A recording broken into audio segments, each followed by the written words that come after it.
question is are you ready to retire? What's it going to take to retire? It's really a loaded question.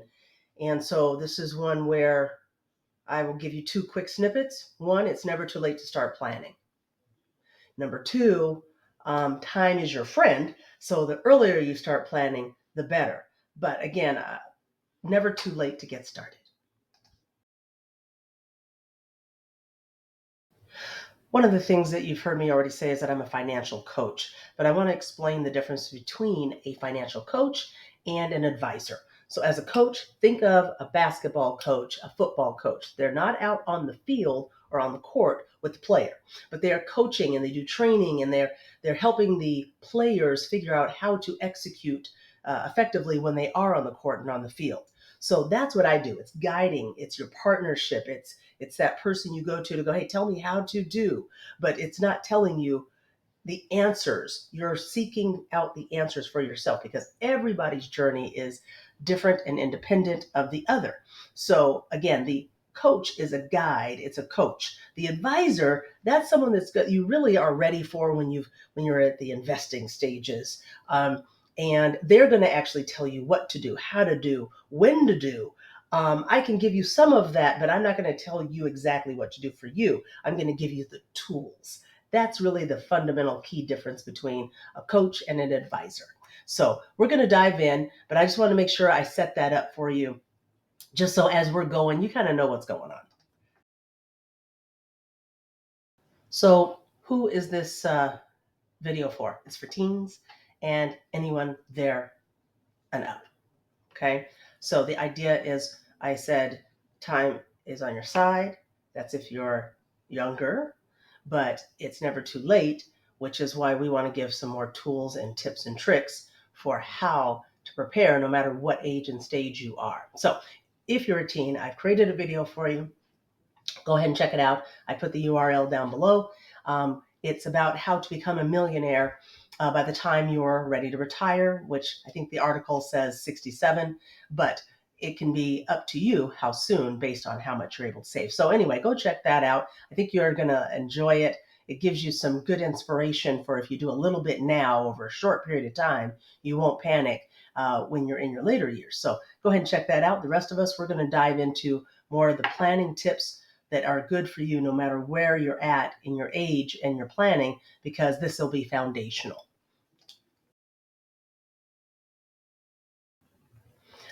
So when we look at planning for retirement, the key here is knowing your numbers. And knowing your numbers is not the fun part because that means you have to actually understand, what do I need to retire? What's my debt load? What are my living expenses? What kind of lifestyle do I want to have when I'm retired? And these are things you got to actually sit down with and really dissect to come up with those numbers. Okay. There are studies that say, or, the experts, they say that you should have about 80% of your income. And if I'm let's see, I think it says like the average person at the time of retirement will have $255,000 in their investments. However, some are suggesting that 80% will get you there. But I don't really believe in that formula. I would have to say I don't agree with that. And let me tell you why. Because what I said earlier is this is a personal, individual journey. Your living expenses are different than mine. How you want to live when you retire will be different from me. So that's why I say we've got to know our retirement numbers because retirement, it's not an age. That's what everybody really gets confused. It's not about, oh, I'm 60 or I'm 55 and now it's time to retire. It is about your money. And that's what we've got to really dive into. So although I don't subscribe to the formula of 80%, that very well could apply for you, but I don't agree to putting one number on everybody. So let's dive into determining how you're going to actually calculate this number and move forward for yourself, not for your partner. Well, if you're married, yes, your partner. But if it's not for other people outside of your household, it's just for you. So let's look at an example to start of how to calculate what you're going to need to retire. In this example, I'm looking at a 35-year-old that has not started any savings at all. But they're aiming for $1.2 million by the time they're 67 years old. And we're going to assume that they have a 10% return on their investment. That means that they would need to put in, or you would need to put in, $450 a month until you're 67 or 66 and a half. So that's one formula, but as you can tell, there's a whole lot missing from that number because we've got to make sure, well, first, do you even have that 450 a month to invest every month into your retirement? And so, what I like to encourage you to do is number one, use retirement calculators there, and I'm going to put some in the description down below so that you can see where you personally are. Retirement calculators, what I love about them is they include inflation and tax increases, cost of living, right? And so those are things that you can't really anticipate today, especially if you're 35 versus where it's going to be when you're 67. So these calculators, they will try to formulate that for you and give you a pretty solid number. And so that you can go, oh, okay, so to retire, basically, I think I'm going to need $1.2 million. This is how much money I'm going to need to put inside of it. So how do you find the money? Now, one thing I always say is you need to be debt free. So if you're not debt free, how are you going to pay a mortgage and a car note and credit cards when you're retired and you don't have income coming in? You see, that 35-year-old you is preparing for the 67 or 70-year-old you. So you need to pay all these things off before you want to retire if you don't want your retirement funds to get eaten up by credit cards and car notes and mortgages, etc. So I like to say first and foremost, look into your living expenses. Do you know what it costs you to live every day in your home or every month in your home and your lifestyle?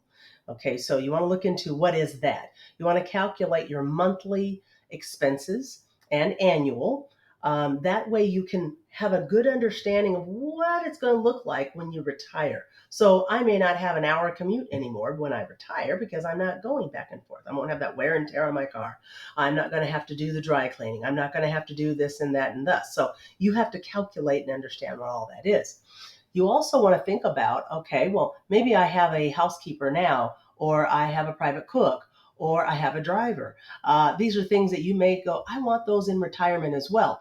But if that's the case, you've got to be very careful to go, well, will my budget sustain that? So that's why we have to know all these things that we want to be able to do. I want to travel, I want to go all around the world all the time, etc. These are part of your expenses that you have to factor for that retirement calculation. I want to go back really quick to the debt part about being debt free or having your debt paid off. In order to pay all of that money that you might need to pay into your retirement later in years, you could be in your 40s, 50s, or 60s, you're then making up. And so you have to look at your lifestyle today and go, hey, wait a minute, I need more money. I may need to be contributing $1,000, $1,500, $2,000 a month to get there, to get to that number that I've projected that I'm going to need. Now, if that's the case, I got to make some lifestyle changes probably today so that I can really enjoy those things later in life. So one of the things I always say, we have to look at our hair. Are we going every day, every week, every month? What are we spending? We may look at alternatives there. What are we drinking? Maybe we love champagne, but we need to now taper that back down to maybe beer. Maybe I love coffee. I'm going to be drinking coffee at Starbucks, but no, now I'm not going to go to Starbucks every day. I'm going to actually make it at home. Those are the type of lifestyle changes and choices that you have to make for yourself based on what your goals are. People may say, well, that little $5 doesn't mean anything. Well, what it does when it adds up. So that's what we have to look at. Quickly, some other factors when we're trying to make these calculations of what is it going to take for me to live the way I want to, or get the funds that I need as fast as I can to retire at the level that I want. We also want to look at healthcare expenses. Those things, if you already have something, that's something you want to factor now because that's going to carry potentially with you to the end. Life expectancy. You want to look at your family history. My mom and dad, they lived into their 80s. late 80s, I should say. Nowadays, that's almost young, right? So I'm expecting to hopefully make it into my 90s or even 100. But if that's the case and I wanted to retire at 60, well, that means I've got 20 to, well, 60, 20 to 40 years of living that I need to be able to pay for when I'm not earning an income. So that's a really big, important one. Social Security. You want to go to mysocialsecurity.com, and there is another calculator, and it'll help you understand where you are in terms of how much money you're going to be receiving. Now, that changes depending on where you are in your professional life, where you are at 35 versus where you are at 65 or 60 or even your 50s. The projections may or may not be that helpful because, again, you haven't made it to that threshold of your high income earning years, which usually are in your 50s and 60s. So you want to know what that is because, again, we're trying to ultimately get to this big calculation of what's it going to cost me to retire and how much money do I need to put away. So we want to factor that as well. And then you want to look at what's the annual return on your investment. You'll factor that too. And a lot of the calculators will ask you to plug that in. So as an example, if I'm with Fidelity or Les Schwab or some other investment house, they will show you how much your annual return is. And that is what the compounding is year over year. You're earning interest on interest, which I love that. So these are important things that you're going to want to factor in coming up with your calculation. So let's do a quick review. I know this segment is a little bit long, but I want to make sure that you understand you want to use calculators that are going to factor inflation and taxes for you, and these are retirement calculators is what I'm referring to. You want to understand what's your budget. If you now need to pay $1,000 into your 401k or your retirement fund just to get there to what that calculator said you needed, you're going to need to understand what your budget currently looks like, what your living expenses look like today, what are the luxuries you're going to want in the future, what kind of debt do you have, and how much money's got to go to that to pay that off so that you can pay all the money into your retirement. You might have to make some changes, like we said, hair, coffee, what you're drinking, etc. You want to look at health expenses because that's a key factor. In addition to life expectancy, how long are you going to live? What's your family history trend, right? Social Security, look into that. Any time is a good time to go look into your Social Security and understand what you believe that return is going to be because we have to keep an eye on that. And then what's the annual return when you're investing? You want to be able to understand that as well. So a lot of things, but this is all the homework that you've got to start to do in order to get there. And that's where if you're not comfortable doing all that by yourself, a coach is perfect.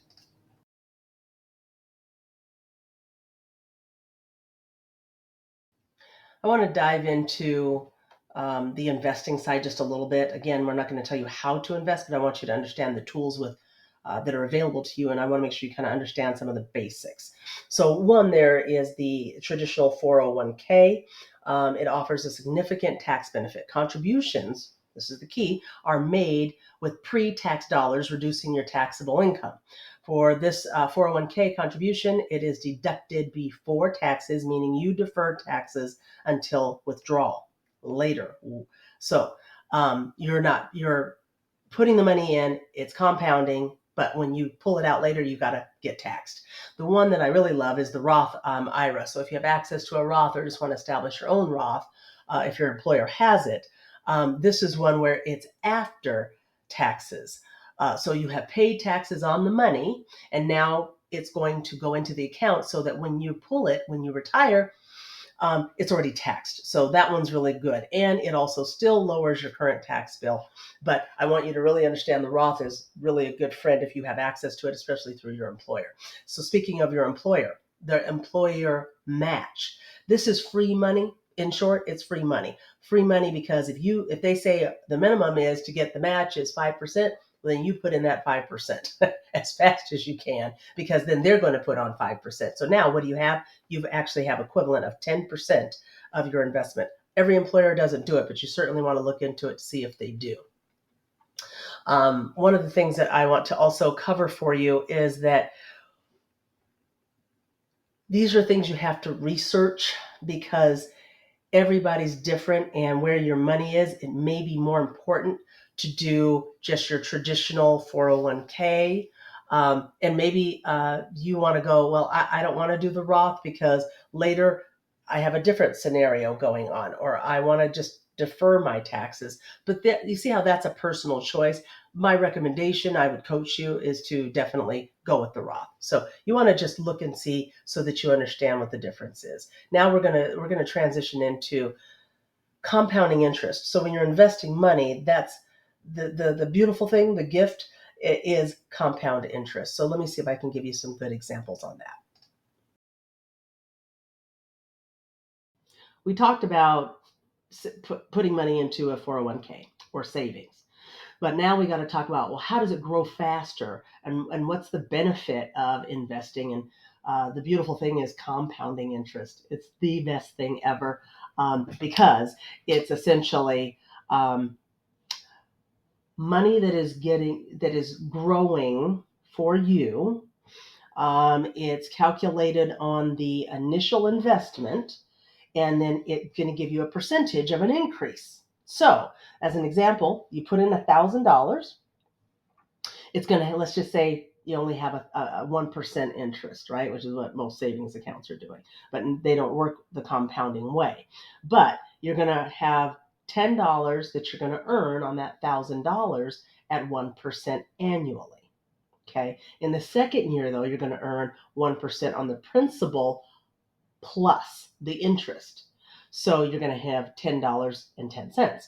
So again, it's interest on interest. That's what compounding is all about. The other thing is compounding works the other way when you have those credit card loans and the traditional loans, because it's compounding on, if you don't pay off that $10,000 credit card, and they're going to charge you 5%, that is like daily and monthly that they're adding that on top of your principal. That's why a lot of times you go, wait, I'm paying my monthly minimum every month, but I'm not making any ground. Because when you get a loan or you have a credit card, it's not designed for you to pay the minimum. The minimum just helps them get their interest up front, or keep you where you're going to have to catch up, or you're going to miss a payment, or whatever. So I don't want to go into the negative too much on that, but there's nothing good about credit cards and car loans unless you really have a very, very, very strong handle on your money, and you can stay out ahead of all of that. But if that's the case, you really shouldn't need the loans, because that means you could just save the money and it can compound for you.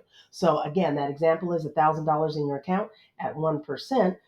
Annually, it's going to give you $10. But every year, that $10 is now added on, or included, and then the interest is now on the total amount that's in your account, the $1,000 10. So it compounds, it grows, and that's why time is on your side if you have time, right? Lots of time, because now you've got 10, 15, 20 years that it's just going to keep compounding and flipping and going. So that's the beautiful thing. The one thing I love the most is compounding interest. You want to throw as much money into an account that will compound for you, so that you get that over time. That's a big one.